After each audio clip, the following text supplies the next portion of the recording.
Bom dia, tudo bem com você? Meu nome é André Godoy, seja bem-vindo ao canal Dinheiro. Hoje eu quero comentar com vocês a respeito de um assunto proposto pelo Germano. Ele nos propôs isso aqui na sexta-feira. Obrigado, Germano, pela ideia, pela proposta de assunto. Sobre a nomeação da Dilma para o Banco dos BRICS. Né? Então vamos lá. Antes de mais nada, Germano, como sempre, eu quero deixar muito claro o seguinte: tudo que eu estou falando aqui não pretende ser verdade, é a maneira como eu enxergo o mundo, tá? Então, assim, claro, com certeza haverá muita gente que vai olhar o que eu estou falando e vai falar, isso é um monte de abobrinha, tudo bem, mas é como eu vejo a situação, como eu vejo o assunto. Antes de mais nada, essa história de BRICS, né? Isso surgiu num paper, num artigo interno do banco Goldman Sachs. Isso lá em 2001, faz muito tempo. Mania de americano, né?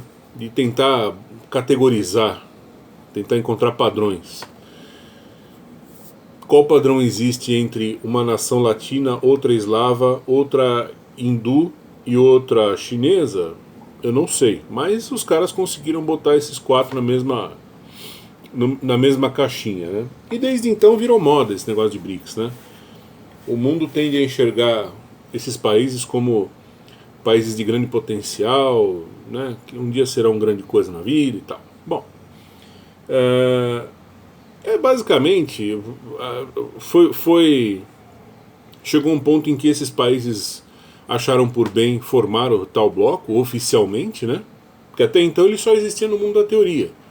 Só existia nos relatórios de banco. Né? Olhar para esses países como um bloco só.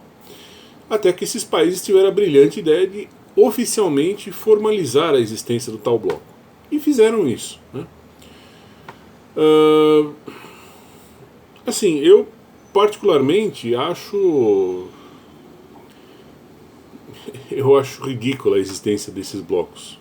Porque enfim, não acho que agrega muita coisa, tá? Eu acho que assim, você tem que... Se você é o Brasil, meu ponto de vista, tá, Germano? Se você é o Brasil, você tem que se juntar com a França, com a Alemanha, com o Japão, com os Estados Unidos. Você tem que ir atrás dessa gente, né?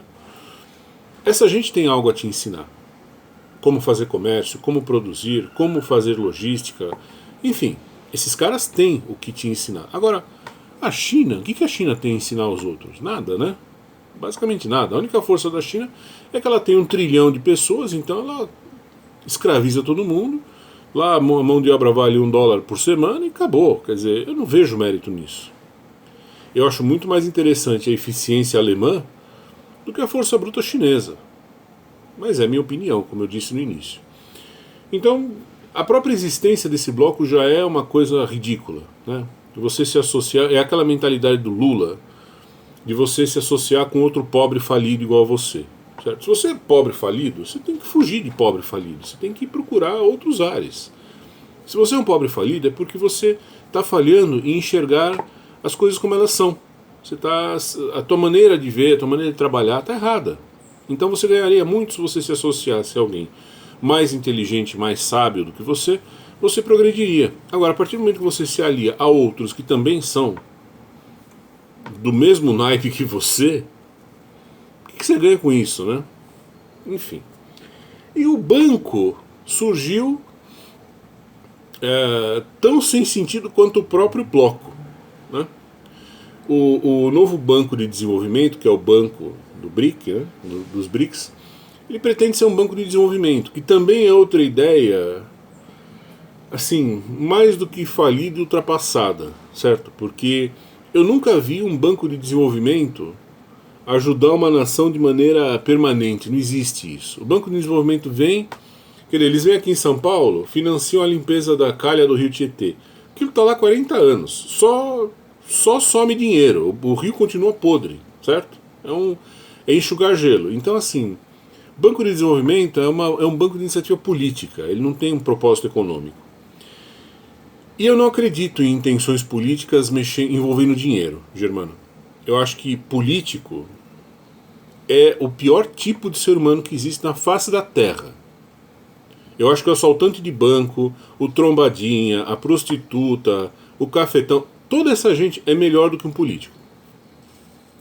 É a minha opinião, é como eu vejo a coisa. E aí eu ponho todos, tá? Eu tô pondo o Lula, o Bolsonaro. Eu acho que uma pessoa quando se mete em política é porque ela é ordinária, em essência. Tá? Eu não vejo a política, não estou ao lado daqueles que veem a política como a atividade mais nobre que existe. Para mim não é.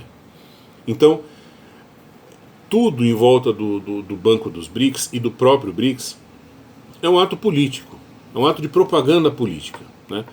O banco é absolutamente desimportante, assim como são todos os bancos de desenvolvimento. Né? Claro, você pode pegar o Banco do Japão do desenvolvimento.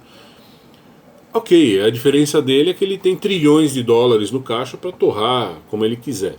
Mas é desimportante no sentido de que não mudou o mundo. O que muda o mundo, na minha opinião, Germano, é o interesse das pessoas. É o autointeresse. Assim, eu vou te servir e vou ganhar dinheiro com isso. Então eu acho que isso move a humanidade para frente. Essa história de filantropia, de ser bonzinho, de ajudar a eliminar a pobreza, eu não caio nessa, eu não acredito nisso. Eu não acredito que alguém esteja realmente interessado em fazer isso. Tá? A menos das igrejas, que são entidades que têm por missão aliviar o sofrimento humano, que aí é outra história, mas banco fazer isso, conta outra. Né? Ninguém forma um banco para ajudar a humanidade, pelo amor de Deus, certo? Então é um ato de propaganda política, e a presença da Dilma lá nada mais é do que outro ato de propaganda política dentro desse teatro de horrores. Quer dizer, você colocar lá de novo uma fulana que for responsável pela maior crise econômica em que o Brasil já se meteu, e você pega e põe ela na presidência do tal do banco para ganhar 290 mil reais por mês. Você vê que depois dizem que sorte não existe, né? A sorte, Germano, é que assim, esse banco ele é desimportante, como eu falei. Então, os ativos dele somam aí 30 bilhões de dólares, não mais que isso. Pra você ter uma ideia, o Bradesco tem ativos de 1,5 trilhão de reais. Então, nós estamos falando... O Bradesco sozinho é 10 vezes maior do que esse tal desse BRICS. Então, não cheira nem fede, né? Acho que é simplesmente marcação de território, Germano. É o Lula falando, olha, vamos insistir no fracasso, vamos insistir em tudo que deu errado. Né? É mais ou menos isso o que ele está fazendo. Não acho que isso vai ter impactos importantes no mundo. E acho assim, o contexto da coisa eu acho ridículo, né? Porque é o dinheiro do contribuinte sendo gasto em farras para as quais ele não foi consultado. Ninguém te consultou se você queria que fizessem isso com o dinheiro dos seus impostos, né? Pegaram seus impostos, fizeram com ele um fundo de caixa para um tal de um banco, certo? Fica lá em Hong Kong, sei lá onde. Acho que é Hong Kong, né? Ou Xangai. E é isso aí, enfim. Né? Então, acho tudo isso um horror, Germano, francamente. Eu já disse isso várias vezes aqui. Eu não sou uma criatura ligada à política. Eu não gosto de política. Agora, se eu tivesse que me enquadrar dentro de um espectro, com certeza eu estaria ao lado daqueles que acreditam na iniciativa privada. Eu não acredito no Estado como promotor de saúde, desenvolvimento, educação. Eu não acredito nisso. Eu acredito que o melhor provedor desse tipo de serviço sempre será um particular. Porque ele quer ganhar dinheiro com isso, né? Ah, mas ganhar dinheiro é feio. Não é feio. Qual o problema de ganhar dinheiro vendendo saúde, vendendo educação? Não vejo problema. Se você entrega o que você promete, tá ótimo, né?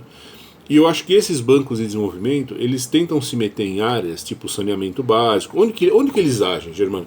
Eles vão em países de terceiro mundo e ficam financiando coisas tipo saneamento e tal, e põe uma placa grande, né, para fazer uma propaganda deles. Quer dizer, por exemplo, saneamento básico, um assunto que se estivesse nas mãos da iniciativa privada no Brasil, isso já teria sido resolvido há milhões de anos. Por mais que a nossa iniciativa privada seja limitada, porque ela é cheia de regulamentações, cheia de entraves e tal, mesmo assim seria melhor do que nas mãos do Estado. Certo? Agora, vai explicar isso, né?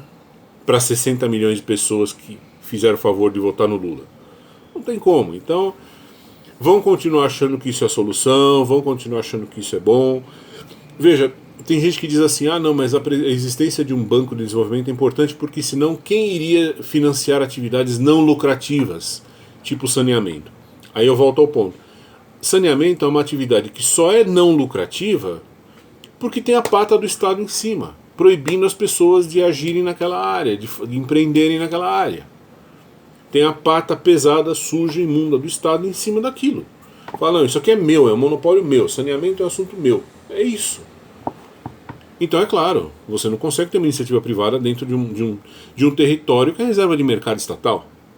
Né? Se é crime trabalhar com isso, então é claro que ninguém vai querer montar uma empresa para atender saneamento básico. Então fica realmente um vácuo. Né? Porque o Estado diz que vai cuidar, não cuida, não deixa a iniciativa privada comercializar aquele serviço, aquele produto, e fica ao Deus dará, fica sem saneamento. Essa é a história. É no Brasil, é na Ásia, é no resto da América Latina, em alguns países da Europa. É assim que funciona. Na África, então, nem se fala. Né? Quer dizer, o Estado nem faz e não deixa os outros fazerem. Certo? Então, eu espero, sinceramente, meu voto assim de coração, eu espero que a Dilma empenhe os melhores esforços dela para fazer os piores empréstimos possíveis e acabar logo com esse banco, levar ele logo à falência, e a gente, né, é uma vergonha a menos na face da terra. Essa é a minha opinião, sinceramente. Para nós isso não... É só mais uma draga de dinheiro, Germano, mais nada. Tá bom? Por hoje é isso, senhores. Um abraço para vocês, sempre um prazer enorme estar aqui falando com os senhores. E até amanhã, né? Até mais.